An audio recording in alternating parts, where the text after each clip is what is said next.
Sim, você mandou ele parar. Ô Serginho, que sacanagem, mano. Eu tava aqui no Whisky a Go-Go, né? Embalando aí ao som do Alex. Mas que coisa! Ah, meu Deus. Bom, eu queria falar agora rapidamente com vocês sobre memórias afetivas, né? Todas as vezes que eu tenho que resolver um problema qualquer, para o qual eu acho que eu tô sendo muito parcial em alguma coisa, eu recorro à criança que eu já fui. Vocês podem não acreditar, mas eu já fui criança, né, também. E aquela criança, sem dúvida, por não sofrer pressões, por não ter tantos problemas como eu, né, hoje, né, de estresse, etc., ela era muito mais sábia. E como é que eu faço para achar essa criança dentro de mim? Eu recorro a um produto que na época da minha infância já era super conhecido e maravilhoso. Uma delícia, chocolate da Pan, né? Desde 1935, veja bem, desde 1935 os chocolates da Pan fazem a delícia do Brasil inteiro. E eu lembro que na minha época de guri, o chocolate que eu mais curtia era aquele chocolate em forma de moeda, né? Na verdade eram discos de chocolate cobertos com papel alumínio. Está aqui do meu lado, né? Os chocolates em forma de moeda está aqui na telinha também, né? Moedas de chocolate ao leite. Tinha também aqueles bastõezinhos de chocolate que pareciam lápis de cor. A gente levava no estojo, chegava na escola, comia tudo. Todo mundo pensava que você ia pegar o lápis de cor e você comia tudo. E olha, isso o pão de mel, que é um campeão de audiência, sem dúvida, aliás, de preferência, sem dúvida alguma.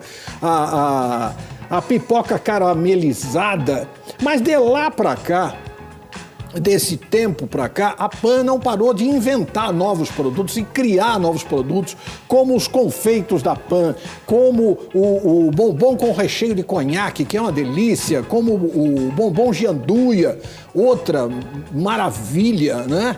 E muitos outros. Se eu ficar aqui falando, as passas cobertas com chocolate da Pan também, deliciosas, né? Se eu ficar aqui falando, vou falar o tempo todo só desses produtos maravilhosos que eu tenho aqui. Muitos deles, como vocês estão vendo, são cenográficos, não tem nada dentro. Mas, de qualquer forma, serve pra gente mostrar. Incrível! Pão de mel tem aqui, ó. Quer pão de mel? Não, esse depois de eu pego. Vocês veem que os nossos 3 convidados receberam o pão de mel, que Tô cuidando da sua dieta. Esse daí não é de papelão, Alex. Isso é de verdade. O cheiro tá maravilhoso. Então, também não é só o aroma, isso aí é de verdade, né? Sim. Mas olha só. Vou sair da dieta daqui a pouco, viu? Por favor, saia. Eles estão aí para isso. Mas... Não é de isopor, não. Não é verdade. Então, quero dizer a vocês o seguinte. Se você quer encontrar a lembrança perfeita daqueles tempos, recorra a esse expediente que eu recorro, né? Experimente fazer isso com o sabor delicioso, com os chocolates da Pan. É isso aí. Fabrício, a tua carreira na TV. Eu sei que a tua família toda tem aquela tradição de restaurantes, de hotéis, mas como é que isso acabou se transformando em programa de televisão para você, Fabrício? As pessoas falam que eu sou ovelha negra da família porque eu não me envolvi com gastronomia, apesar de eu estar bastante envolvido com gastronomia. Eu nunca me envolvi com os restaurantes de forma geral, porque eu costumo dizer que meia-noite eu viro abóbora.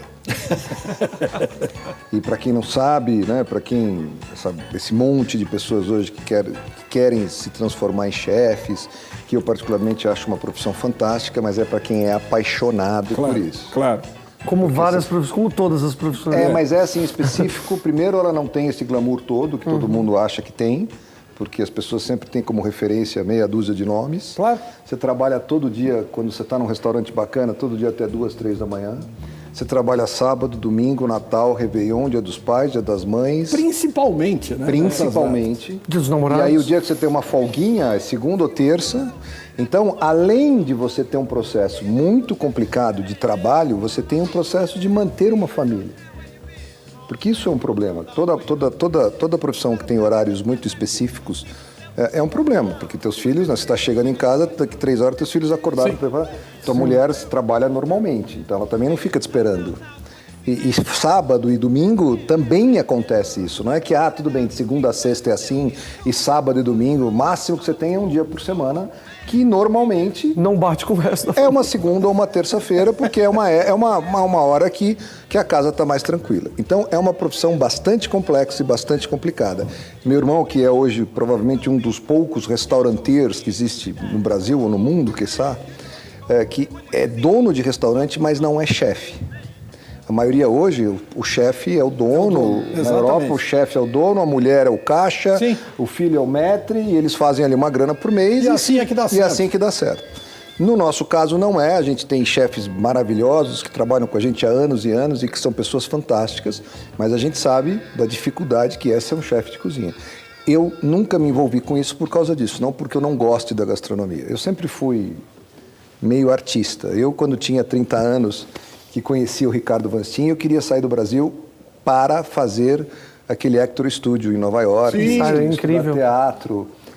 Na realidade, vinha de uma frustração, porque eu com 18, eu sempre quis ser médico.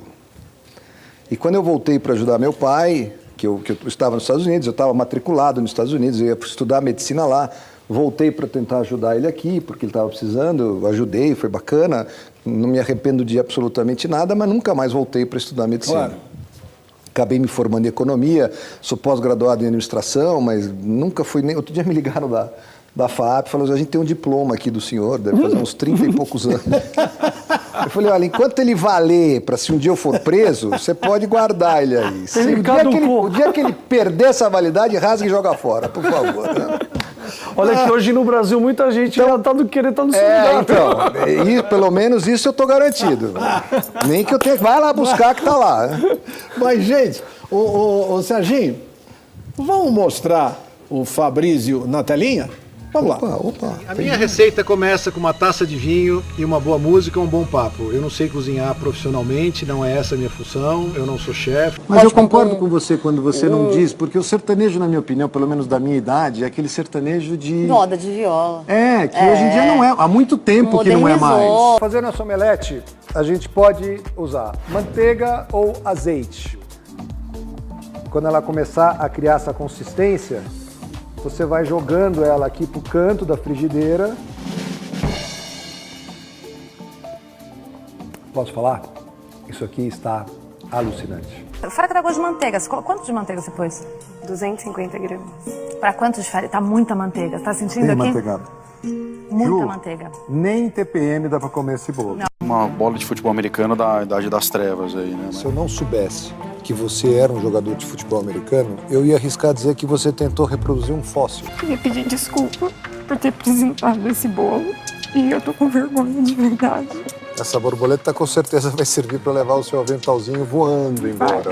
Você se superou. Eu tô bem feliz com a aparência dela. Bom, de qualquer forma, você está de parabéns hoje. Para não dizer que eu não falo coisas boas. Falou pela primeira vez, gente. Eu vou experimentar o teu bolo, mas ele está digno de não ser experimentado, ok? Você é químico, né? Sou engenheiro químico. Errou a fórmula. Eu errei a decoração. Nossa Senhora! Pô, meu, isso não é uma avaliação, isso é um pelotão de fuzilamento. Nossa! Sensacional, Fabrício. Eles não botaram aí, mas no primeiro episódio da primeira temporada, eu nervoso, a gente estava num Aras e eu tinha me afastado um pouco para né? Vamos respirar. Lá. E eu vi um cavalo, fez um monte de cocôzinho, assim, aquelas bolinhas. E aí um cara tinha feito, o Ayrton, tinha feito um bolo de cenoura com brigadeiros, mas não deu tempo de fazer os brigadeiros, ficou umas bolas enormes. Aí você comparou. Aí eu falei... Mentira! Juro, cara. Não! Aí eu falei, isso aqui eu não sei se é brigadeiro ou se é cocô de cavalo. Nossa Senhora. Você foi fino dessa maneira, elegante. Tirou meu Twitter, mas foi uma baixa. Mas me xingaram de tudo que é nome. Gordo, escroto, sai daqui. Mais ou menos a gente sabe do que você está falando. Mas depois as pessoas entenderam que eu também elogio, que a minha ideia é sempre criticar para que as pessoas cresçam. Claro. E hoje eu virei o malvado favorito. Estou feliz com isso. Não, malvado. Ô, André, você sabe que eu tenho aqui na minha ficha que você acabou se casando com uma pessoa judia, com uma mulher judia. E aí você teve que se converter ao judaísmo. Não tive. Me converti por livre e espontânea vontade. Porque a Vivi vem de uma família judia. A tradição judaica é muito forte, mas eles não são ortodoxos. Então, nunca ninguém me obrigou a converter. Nunca teve o papo do pai e a mãe dela. E aí, vai se converter ou não vai? Foi um papo nosso e aí eu sempre me identifiquei muito com a filosofia, com a tradição do judaísmo. Por parte materna, minha avó era católica mesmo, fervorosa, todo domingo na igreja. Por parte paterna, era mesa branca, kardecista. Então, sempre tive uma visão, sempre fui muito curioso. Eu também tenho essa dualidade na família. Sempre fui muito curioso com tudo, não só com religião, e sempre li bastante sobre religiões. E o judaísmo, a convivência com a Vivi, a gente namorou 7 anos até o casamento. Então, você enrolou bastante. Consegui. Conseguiu. Aí eu fui vivendo bastante a tradição judaica, até que eu falei, eu me convenci, não. Eu cheguei a essa conclusão dentro de mim que eu queria. Você foi até as últimas consequências? Fui. Eu fiz 1 ano de curso. Primeiro que eu tive que você tem que ser aprovada por um curso. Sim. Mostrar que você quer realmente. Claro. Estudei hebraico, passei por todas as festividades, toda a cultura, todas as rezas, tudo que possível imaginar. 1 ano e tive que fazer o Brit Milá. Para quem não sabe, a circuncisão. É isso que eu ia perguntar, porque... Porque muita gente conhece como Brit Bilal. Brit Bilal, exatamente. Né? E eu não estava lembrando de uma história muito boa que lembraram esse final de semana no jantar. Olha o que eu fiz. Fabrício, você vai gostar. Eu estava todo empolgado que eu ia fazer, eu sempre odiei cirurgia. Eu falei, cara, eu vou fazer, então eu vou tornar a experiência lúdica e vou tornar mais interessante. Porque já cortar seu Bilal depois velho, ninguém merece. Pô, como é que cortar o p pode ser interessante? Calma, eu vou te contar. Aí eu falei assim, eu vou receber visitas do hospital. Mentira, porque você sai no mesmo dia. Mas na minha cabeça, eu ia receber muitas visitas do hospital. Eu cheguei para uma amiga nossa, doceira, de mão cheia, super famosa, Andrea Schwartz. Eu falei, Dé, eu quero que você faça umas rosquinhas de pão de mel com meu logo, meu AV. Uma delícia, era próximo do Ano Novo Judaico, né, que é setembro, outubro. E ela falou, rosquinhas de pão de mel pra quê? Falei, pra ter um ano próspero, vai ser o meu bem cortado. Todo mundo que for me visitar vai comer meu bem cortado. E calhou que eu tava gravando todo dia nas ruas do Brasil, que o Sabe ou Não Sabe. Não acredito, Alex. Sério, pela Band. E aí eu tava gravando lá. Imagina, a cicatriz, o pós-operatório é terrível, ficava raspando na calça jeans. O que eu fiz? Eu falei, vou levar para as pessoas que participam do programa meu bem cortado. Eu comecei a presentear as pessoas na rua com bem cortado. Eu até esqueci a dor por alguns momentos, porque eu tava fazendo bem. Mas eu não sei se você vai concordar comigo. Eu fiz quando era pequeno, que na realidade no meu caso não é... Eu fiz a cirurgia mesmo. Não fiz a circuncisão, não é uma coisa religiosa. Claro. Mas eu tive que refazer com 32 anos. Ah, mentira! Mas por quê? Cresceu? Porque ficou um pouquinho sobrando de pelinha ali, aquilo me incomodou. Depois o prepulso. Exato. O prepulso. Mas ele deve saber disso. Todo homem, à noite, involuntariamente, tem várias ereções. Sim. E você imagina ele todo costuradinho, assim, parecendo a cabeça do Frankenstein. Rapaz. Parecendo a cabeça do Frankenstein. Você acordando de noite falando, meu Deus do céu! Você sabe... Aí passa pela sua cabeça as imagens mais horrorosas do mundo pra ver se aquilo volta o mais rápido possível. Aí você dá graças a Deus de ter conhecido pessoas feias na vida. Não, é verdade. E parece que quanto mais você precisa que ele suma, ele não some. É verdade. Mas, Fabrício, a ideia dele de fazer esse negócio que ele fez aí, Bem cortado. oferecer para cada um uma fatia, né, do que ele tinha tirado. Gente, você vai num casamento, você recebe o bem casado. Você vai no nascimento, o bem nascido. Por que o cortado? Eu tava fazendo algo novo na minha vida. Eu precisava? Mas as rosquinhas era mais ou menos um rocambole cortado, era isso? Não, era tipo esse pão de mel aqui, ó. Só que aí você... Imagina Já que não vou mais assim, comer ó. um pão de mel. Aqui, ó. O bem cortado era praticamente isso, Décio. Era isso, ó. Era basicamente isso. Isso aí é propaganda enganosa. Também não era tudo isso aí, não. Era maior até. Não vem, não. Não é propaganda enganosa. Mas uma coisa veio à minha cabeça. Eu O quê? acabei de falar da Pan. Também era chocolatado? Era chocolate. Que papo maluco. Eu não vou dizer o que me veio. Não, é mas, melhor não. mas então, Esse negócio de me veio à cabeça também fica mal. Mas eu fiz tudo isso e depois eu fui pra Nova York, né? Fui estudar lá também. Conheci uma outra linha, os mais ortodoxos. E bom que eu fui aceito por todo Os mundo. mais ortodoxos cortam mais ou não? Não precisa, é só aquele pedaço. Depende de quanto o Papai do Céu foi generoso com você. Pelo amor de Deus.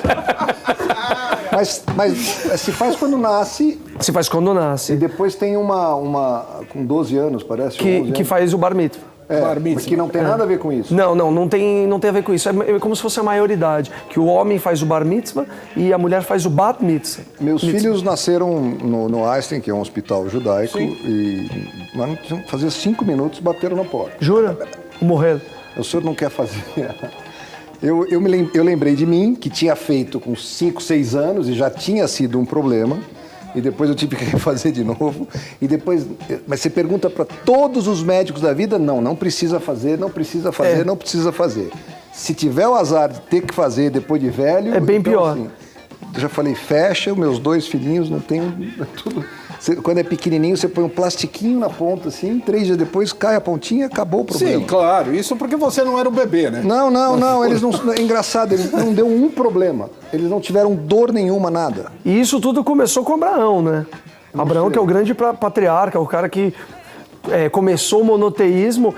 Isso daí é o pacto dele com uma divindade, que é Deus, que ele cortou. Mas ele cortou com mais de 90 anos e na pedra e na faca. Não, Imagina. Eu Também fico já tinha imaginando. usado, né? Um monte, depois de 90 anos ele nem lembrava.